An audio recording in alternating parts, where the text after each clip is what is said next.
So today I am joined by somebody who is the Regional Services Manager with the Women's Aid Federation in Northern Ireland.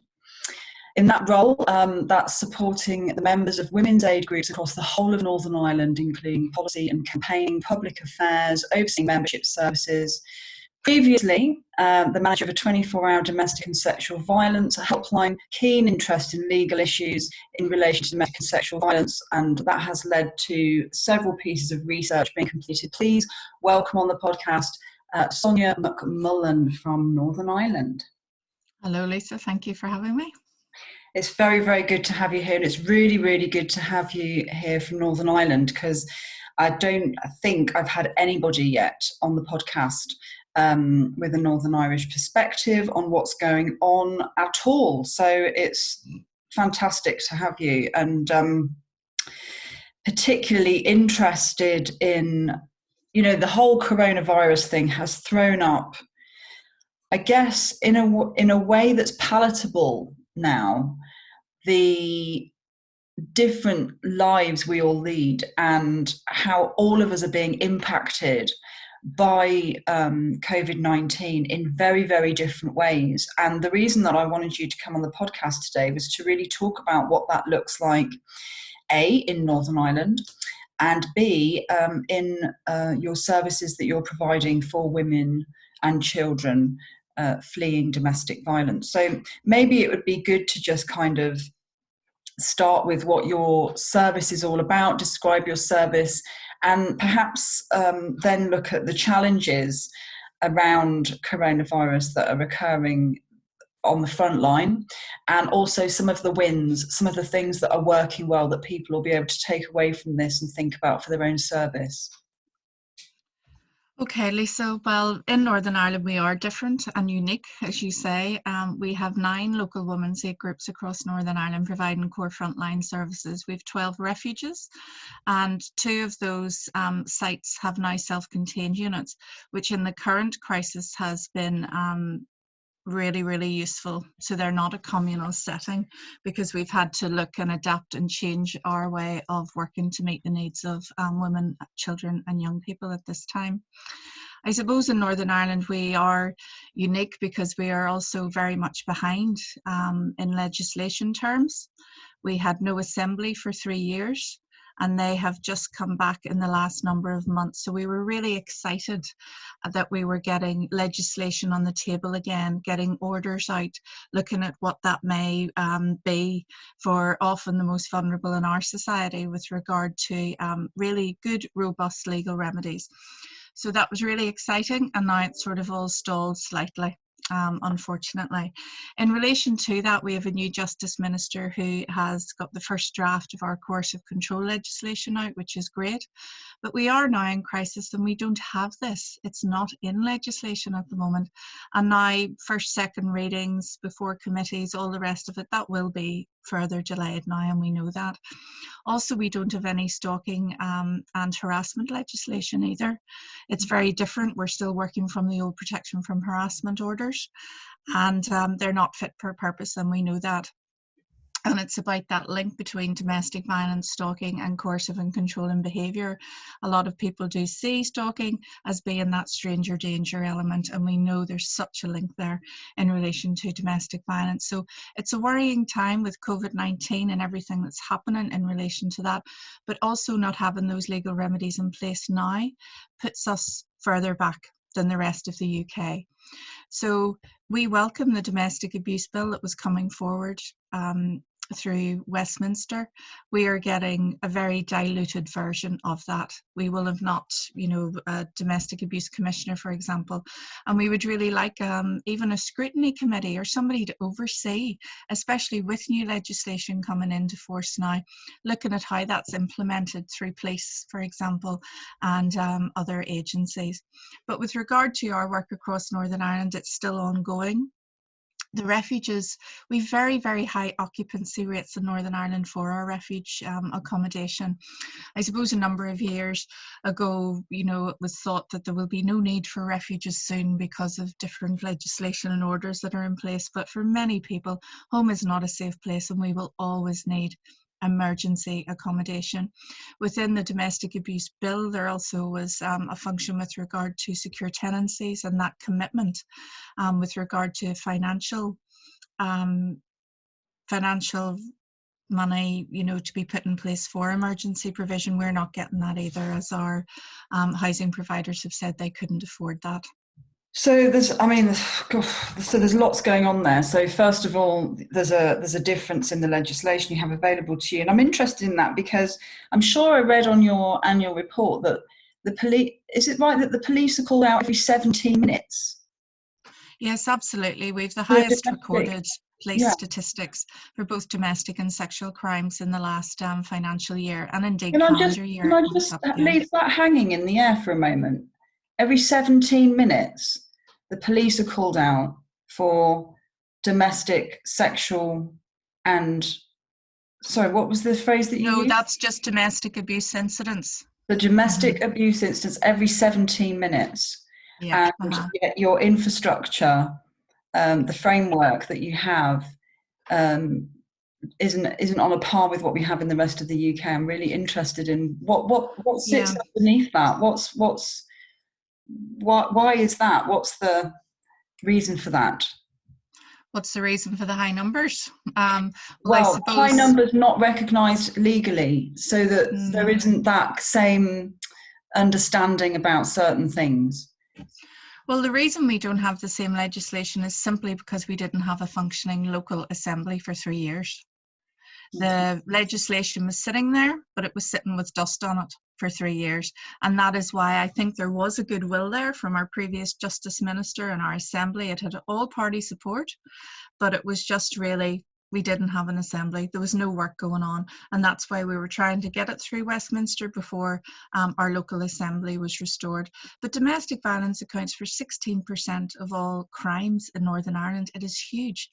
So for our justice remit in relation to that particular department, it takes up a huge amount of resources, of money, and of course, police time. We know whenever we're training our new recruits at the Police Training College that they are definitely going to go out to a domestic violence incident in their time. And so it's really important that we work very closely with our partners in the police. And during this time now, they have really stepped up, I have to say, and are looking, at the patterns that are happening in England, but also in Italy, in Spain, in China, looking at when those peaks might come and having the resources in place. And we have a commitment from, our Chief Constable that all domestic abuse incidents will be taken very seriously during the COVID-19 outbreak. Yeah, I mean, that's a really, really important point, isn't it? What are we learning from other countries about where are the peaks and the troughs? Where are the, certainly even observing my own process of being at home. I'm on week 4, and this week I'm really in a good place. I'm in like a really good place, having been not in a good place for a number of weeks. And which highlights to me, and everyone I've spoke to is having similar kind of processing going on around coming to terms with the new normal, highlights to me that there are going to be rhythms, aren't there? There are going to be, what happens after 1 week at home, what happens after 2 weeks at home.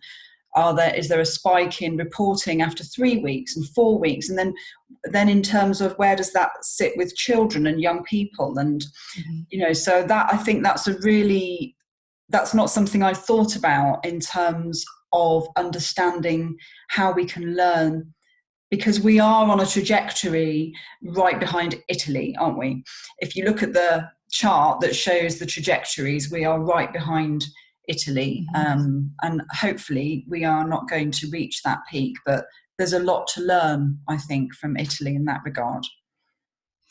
Yes, our own police service have been taking intelligence from China, Italy and Spain mostly, looking at those patterns and those peaks, and certainly we haven't reached that point just yet. But I suppose any natural disaster such as an earthquake or, a hurricane or whatever it may be, there is an increase in domestic violence. This does happen. Our government has pushed us into this self-isolation process for our own good, for the health and safety and well-being of everyone. And we see a lot of things coming up on billboards and graffiti, you know, you're just being asked to stay at home. You're safe at home. Not everybody is safe at home.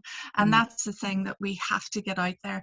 And what we're really calling on is for a societal response, a community response, for all of us to be checking in with our family, our friends, our neighbours, you know, from the people who deliver the post to the people who are in the pharmacy, that kind of thing. You know, I know in Spain and France, they looked at some very innovative ways of women coming into the pharmacy and asking for mass 19.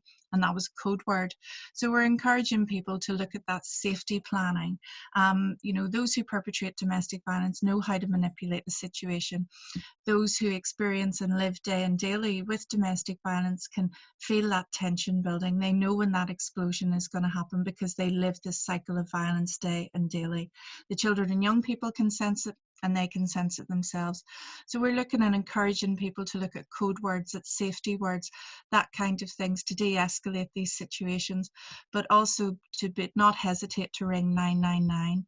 We've been doing a lot of work around safety planning for women and children who are already in our service, but it's the people who are not in our service that we're really, really worried about. The people who are not on the radar of social services, of the police, for example. So we're encouraging people to start thinking of contingency plans, looking at those code words, making sure they have money on their phone, having a little bit of money in an envelope somewhere, you know, a bag packed, those kind of really, really essential things, and to be well prepared. But it's about us all looking out for each other at this difficult time. And I mean, are you expecting to see a surge in new domestic violence cases? Yes, You well, if we talked there do a look lot at about those, people living with it already, but what about people who aren't living with it already, who might be confronted with it for the first time? well, certainly we are still open to new referrals through our resource centres, and new referrals are coming in day and daily. We don't know what those numbers just look like at the moment because we are looking at emergency contingency planning with regard to refuge, working with police, working with our gateway and social services teams as well. But we do expect it, and if we do look at those patterns from other countries, it'll be a number of weeks yet before we do see that peak. But it's about that further isolation that people will be experiencing. We talked a little about coercive and controlling behaviour, and it will come out very much in the forefront during this time. So it's very, very worrying. So it's looking at putting resources up online, but good resources that people can use to be mindful of managing this situation as best they can. But it's really about keeping those connections open, that they're not isolated outside as well as in the home. Can we talk about coercive control for a minute? Because you'll know as well as I do that it's actually a very difficult concept to convey to people, and certainly to people perhaps who have early childhood traumas, who have had experience of coercive control throughout their lives and have repeated it into that pattern of being around coercive, controlling relationships. How can we help people understand, what does it look like, coercive control, and what might it feel like? How can people identify that it's something that's happening? I mean, this is such a unique experience for so many people, that behaviors and trauma triggers and things that are coming up from the past, through going through being locked down, that phrase, and being in relationships that, you know, might be difficult anyway, are going, you know, what could you offer people by way of understanding coercion in this context? Well, I think coercive control is a difficult concept, and whenever you talk to women about this, they sort of look at you, oh, what do you mean by that? You know, Women's Aid and everyone in this sector for many years know what, you know, coercive control. We've talked about that emotional and psychological control and behaviours. And it's about thinking about our language as well, whenever we're talking to people about that. And for many women, it's very, very hard to recognize this. But I've spoke to so many women over the years who always said to me, and I was so shocked the first time I heard this, that I'd much rather be hit. It's better than this drip, drip, drip every day. You're fat, you're crap, you're useless, you know. And you start to believe this. You lose your whole sense of self. And that is the biggest thing that always stuck with me, because the best learning for me is through the lived experience, the privilege I've had to hear all of those stories of all of those women over those years that have informed me and given me the knowledge I need to be able to help and support them. But it's very difficult. And it is, I suppose, you know, in years gone by, whenever we were delivering training, we would have looked at it and compared it to prisoners of war and torture and some of the things, you know, and patterns of behavior that do happen. And people will say, oh, that's very extreme, but it's not. Whenever you look at some of the extreme patterns that happen and the regimented extremes that some people live within. And it's about exploring that and pulling that out for them, because people have to realize it's happening to them. It's their story, and it's you know, it's their trauma, as you were talking about. You know, even those triggers for a lot of women, they have shared traumas, maybe previous traumas with a new partner, and then that will be used as well against them, you know. And then they're starting to think, well, you are going mad. And I've heard a lot of it was actually Dublin Women's Aid had shared a story over the weekend in one of the newspapers about a woman who had OCD, and she was washing her hands even more at the moment. And her partner was making her feel like, you're absolutely mad. Look at the state of you, constantly washing your hands, you know. And people do, as they said, they lose that whole sense of self. And it can be the smallest of things, right up to very extreme patterns of control, from locking you in the house to not letting you out. We have an awful lot of people not allowed to leave with all their children, for example. If they have 3, they'll only be allowed out with 2. People having their miles clocked in their car all the time, not having enough money for shopping. The amount of people we hear that don't have enough money for sanitary products or aren't allowed to purchase them. Those kind of subtle things. And it can, you know, build and build and build. And we do have those analogies, sort of, if we look at, you know, the boiling pot, you know, and the frog in the pot and all those kind of things. And if we look at Luke and Ryan's heart story, and we know that they lost their mother and their sister, who was shot by their father so tragically before he killed himself. And they talked about the methane gas. And that was such an example of coercive and controlling behavior, where there was never a physical assault ever until that tragic day. And that's what we have to remember. And that's the early warning signs as well in relation to coercive and controlling behavior too, that it can escalate until someone does lose their lives, because we know that domestic violence and abuse does kill. Yeah, and I think that escalation in this context is really what we need to have that awareness about, you know, how that can build up. And I want to bring children into the room, really, and think about the children and young people.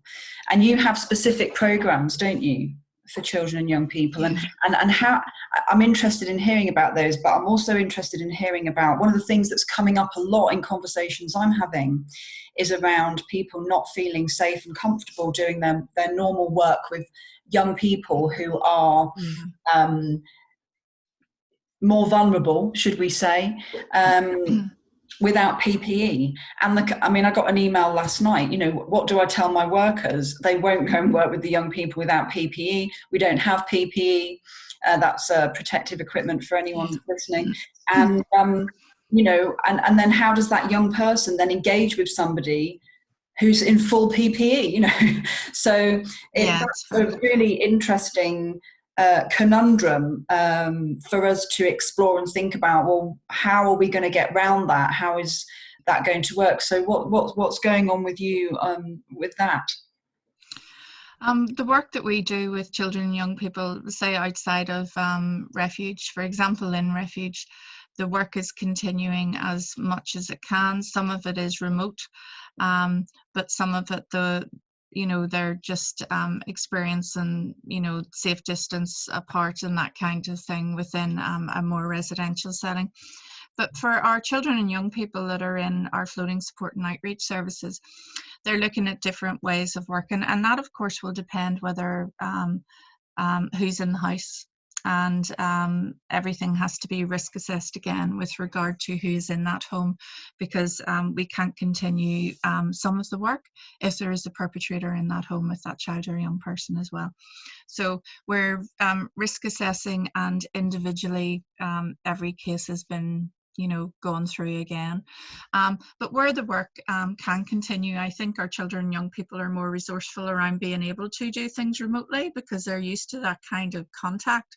So that's something good that's come out of it. So for a lot of the work, that will continue as it can remotely, whether it be by Skype or some of the women would prefer not to be seen on screen, but if we're talking our children and young people, they seem to quite like it, and that seems to be working. So we have children and young people's workers, depending on age. We have some young children's workers, and then we will have the teenager workers as well. So that's all ongoing, and it's about building their resources, and the tools that they have to keep them going during this time. And that's about all of that resilience that is being built up with them during the work that we're doing. But it depends where they're at, and some people will opt out and say, I'd rather wait until we can have that face-to-face contact again. And I know for some of colleagues in other organisations where they would do a lot of safeguarding work and child protection work, and looking at those therapeutic interventions in relation to maybe sexual abuse, for example, a lot of them have opted out just at this time and said, I'll take stock, we'll take a little time, but I want to be in the room with you, maybe for that play therapy or the more therapeutic interventions. But it's on a case-by-case basis with all of the work at the moment. We're in very difficult times, and it's all new. Everything is new, and we have to adapt as well as we can to meet the needs of our children and young people. A lot of the groups are putting on online resources with regard to learning, generic learning for some of the younger children, even looking at, for older children, GCSE and A-level resources, looking at mindfulness. We're all following Joe Wicks and our body coaching and all of those things, arts and crafts, whatever it may be, but it's building that tool of resources, because in a lot of our work we talk about our window of tolerance, and we need to widen it with all the resources we can, and if we ever needed resources, this is the time for it. So it's about re-examining that work, and that's a lot of work that we would do anyway, but always going back to it and revisiting it. Right, what resources do we have this week, and for our children, our helping hand. Okay, who do we have on our helping hand? And that may have changed now, and who do we have up our sleeve?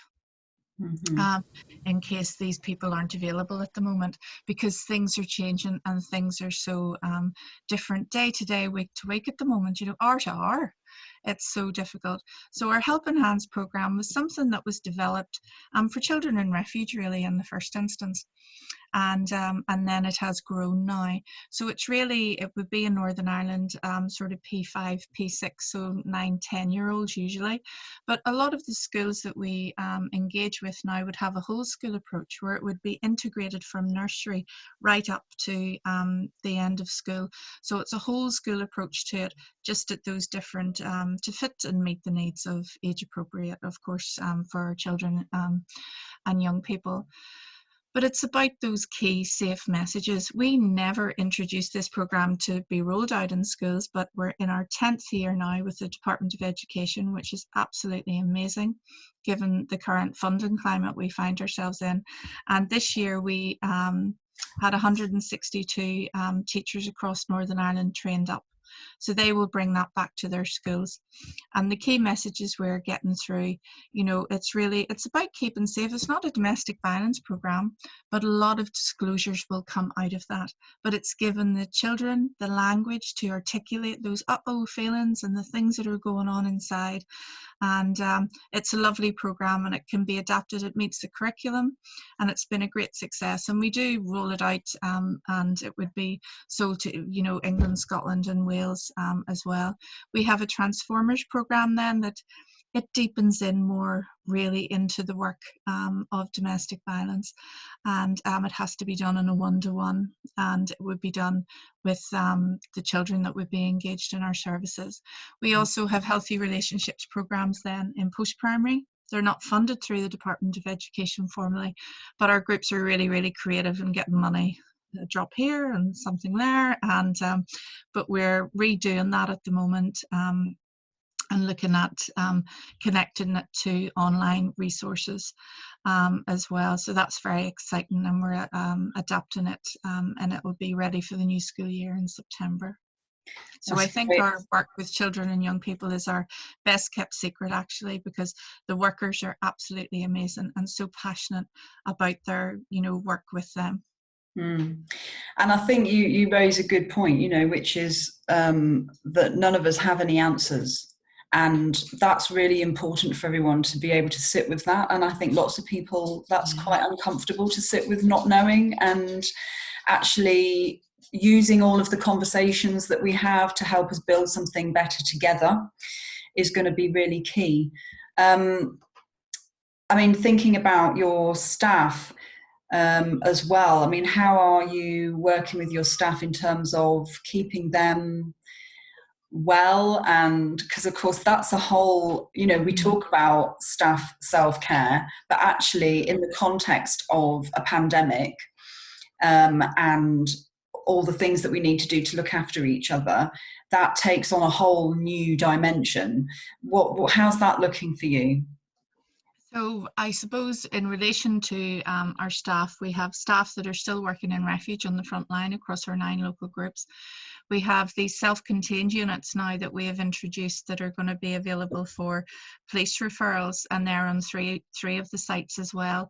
So that will involve a new way of risk assessment, a new way of working and safety planning, and turning those units around very, very quickly as well. So our staff have had to adapt. And as I said, changing every hour, week, as to what we're all doing. So we've encouraged all of the managers and line managers to really link in, to look at setting up their WhatsApp groups, having video conferencing once or twice a week, having on-call backups for everybody as well, so they have someone to talk to, extra support and supervision being put in place remotely for people to talk. A lot of them have staff care and different things that they can ring, but also there's other people within Women's Aid that have been put in that they can ring now as well, and that's really, really important. But it's the check-in and knowing that people are there. A lot of people have volunteered that have wanted to come in and continue this role. For some of our workers, they can't. We've workers who are pregnant, we have workers who live with people with underlying health conditions. So we have lost a number of staff, but it's about the health and safety and well-being is priority, because our staff are no good to anyone else to support them, if their vessel's empty as well. So we really, really have to keep spirits up, and it's been so encouraging. And I have to say, I've been part of this organisation for many years now, and I'm very proud to be and to see the work that every one of the, whether floating support, outreach, children's workers, whatever, even CEO level, board level, everybody is just, and our volunteers, of course, everybody is just, going above and beyond during the crisis. Yeah.